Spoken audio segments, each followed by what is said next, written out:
What's up, guys? Welcome to another scintillating Sims Science Saturday. Okay, we got a great video for you guys. It's the first one I'm recording with my AirPods, so I hope the audio is all right. Let me know in the comments down below. Make sure you hit that subscribe button.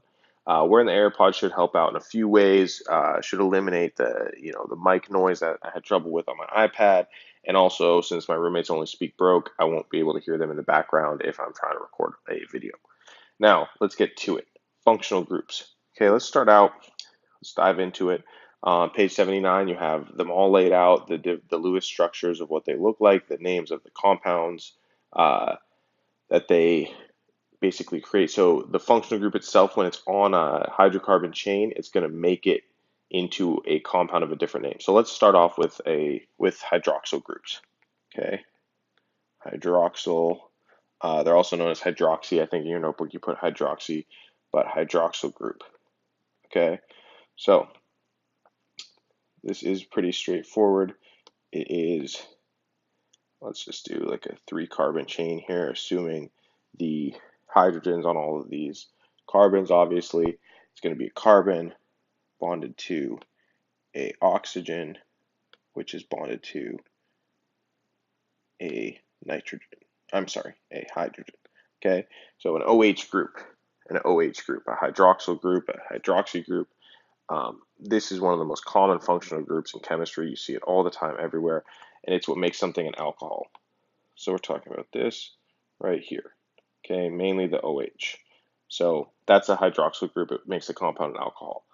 Also, real quick, I want to touch on the R notation. So I could have written this like this, R and then R, or R prime. So the R basically just means it's showing that there's a continuation of the hydrocarbon chain in either direction. And it could really represent anything in the sense that anything could be down that road. Basically, if you went down and followed all these carbons, there could be whatever functional groups on it. Same in this direction. The prime, the apostrophe just represents it's different, basically. So if it were truly just maybe 3 carbons on each side with nothing special, you could put R on both sides as long as they're symmetrical. It's actually the same thing. It could just be R with no apostrophe, but the apostrophe says this is something different. And then if there's something else different further on, you could do R with 2 apostrophes or primes. But that's what the R represents, is a continuation of the hydrocarbon chain. So let's keep going here. So that's an alcohol. Next, let's talk about our carbonyl groups. Okay, here. Oop, my iPad fell. Carbonyl groups. Okay, so there are 2 groups within this subset of functional groups, which are also very common, very common, carbon. Carbon's common, carbon. Okay, so again, I'll just do a 3-carbon chain here. And so let's focus on the central carbon. It's going to be double bonded to an oxygen, and this is what we call a ketone. So as far as the nomenclature for this, technically it's a carbonyl group, but it's a ketone. It turns its compound into a ketone. You could say just like this makes an alcohol. I didn't comment on that, but this is an alcohol. That's what the compound is. Sometimes you'll hear this called an alcohol group because whatever it's on is now an alcohol. And alcohol that people drink or rubbing alcohol, anything like that, is alcohol because of these groups. Now, with carbonyl groups, normally this is just called a ketone. It's more common to hear this be called a ketone group in chemistry and colloquial talk, but it is a carbonyl technically. Now, the other kind of carbonyl group is an aldehyde. Okay, so very slight difference here, but again, focus on the same carbon. It's going to be double bonded to an oxygen, and then it's going to be bonded to a use the right color. It's going to be bonded to a hydrogen. Okay, so whereas a ketone is in the middle of a chain, typically an aldehyde is usually going to be at the end of a carbon chain, because notice all these carbons that I'm drawing are bonded to 4 things. total of 4 bonds, 8 valence electrons, 2 electrons per bond, 4 bonds. So that's why carbon's special. It can form 4 bonds with stuff. So this aldehyde group right here has 4 bonds, and it's at the end of a chain. So instead of being bonded to another carbon, it's going to be bonded to a hydrogen. So these are your two different carbonyl groups. You have your ketones and your aldehydes. And typically in science, it's just going to be called a ketone or an aldehyde, and that's how you know what it is. But the larger class that they both belong to are carbonyl. They are carbonyl functional groups.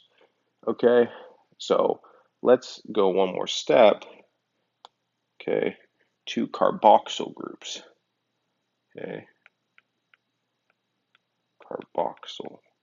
No, I shouldn't say plural group because it's groups, because it's really just one thing, which are carboxylic acids. Okay, and I'm going to use R here this time, and this will be the carbon. Ooh, and secret embedded extra credit assignment, okay, is going to be to come in at least in time. No, let's do Monday so that I can actually reward people who get to watch these videos this weekend, like I warned you. So on Monday, if you have flashcards made for all of these functional groups, then I will give you extra credit on the test. So I've been encouraging you to make flashcards for a lot of stuff, but I think this is a fantastic thing to do flashcards for because it's the type of thing in chemistry where you really just have to learn it and memorize it. So you need to be able to know and recognize what a hydroxyl group is and all of these things. So it really applies itself well to flashcards. So anybody with flashcards on Monday, I will give extra credit when we take a test on this. Okay, back to it, carboxyl group. So it normally forms a carboxylic acid.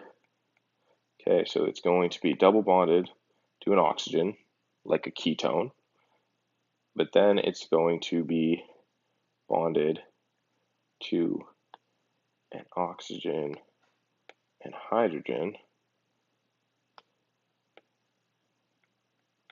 Okay, so like an alcohol group.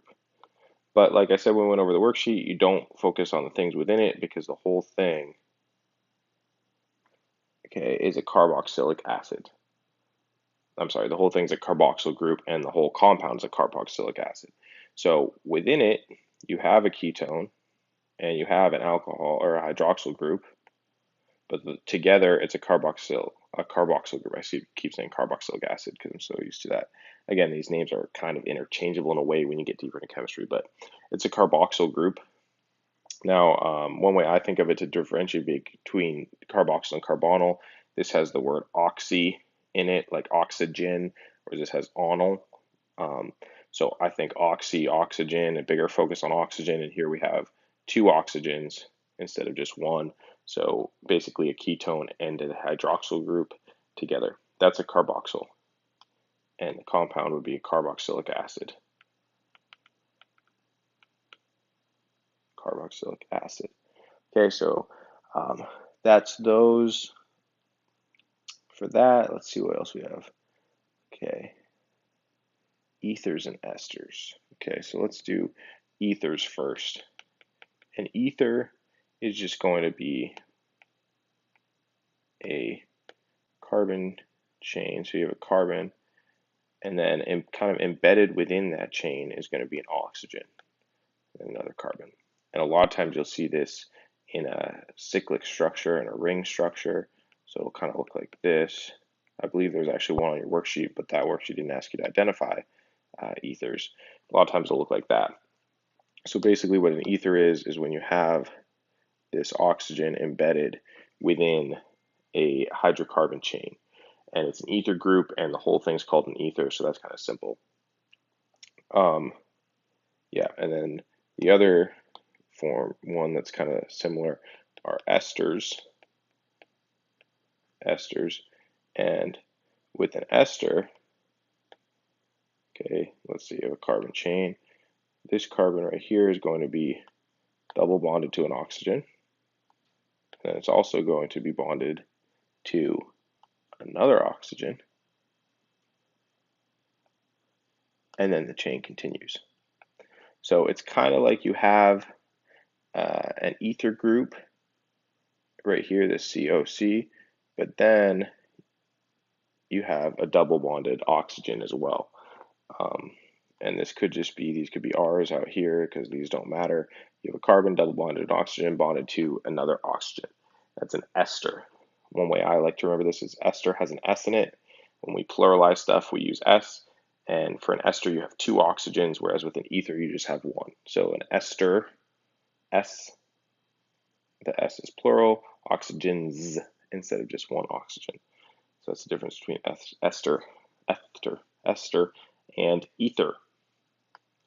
And one thing I want to comment on, make sure you guys are aware, is we're assuming lone pairs. And everything I've drawn so far, you assume lone pairs. So like every oxygen is going to have lone pairs because they're all forming covalent bonds. They want 8 valence electrons total. So like this oxygen right here that I just drew these on, you have 1, 2, 3, 4, and then each bond is 2 electrons. So 4, 5, 6, 7, 8 total. And you could do that any oxygen here that we've been talking about. You could add these lone pairs onto. Okay, just to be clear, so you know how those Lewis dot structures work. Okay, so these are all those Lewis dot like we talked about before. Lastly, we'll talk about amino and amide groups. Okay, so let's start with an amino group. So an amine. So again, let's just do R this time. You have a R. For this, you don't even need to put the carbon. You can just put R, and then nitrogen's blue. You have a nitrogen, and then that's going to be bonded to 2 hydrogens. Okay, that's an amino group, and that forms an amine, ends, using ends for this one. Okay, amine and amino group on amine. Now, in an actual hydrocarbon, that's usually going to look like this. You have your carbon chain, and then you have a bond up here to nitrogen. And I'll just write this differently, so we're used to different ways to write it. NH2. So it's just kind of sticking off. It's not at the end. It's just kind of there. And again, to emphasize, these are both exactly the same thing, just written in a different way. One has the bonds drawn out as lines. The other one doesn't. The bonds are assumed. So that's an amino group. And that makes an amine. Okay, the other one would be an amide group. Amide. Now the difference here is that an amide, okay, whatever, and then carbon is going to be double bonded to an oxygen, which is kind of familiar, right? We see that in esters, we see it in carboxyl groups, ketones. Okay, usually you're probably getting a sense of that double bonded to an oxygen is what makes these things different. So then this carbon is bonded again to a nitrogen, and the chain continues to whatever else is going on here. And this nitrogen is bonded to something else, almost always that's going to be a hydrogen, and this is an amide group. So the differentiator is that it's embedded in the chain and it's connected to a carbon that's double bonded to an oxygen. Okay, that's an amide group. Try to think of a way to something clever to think of the difference between an amine and amide to remember which one's which.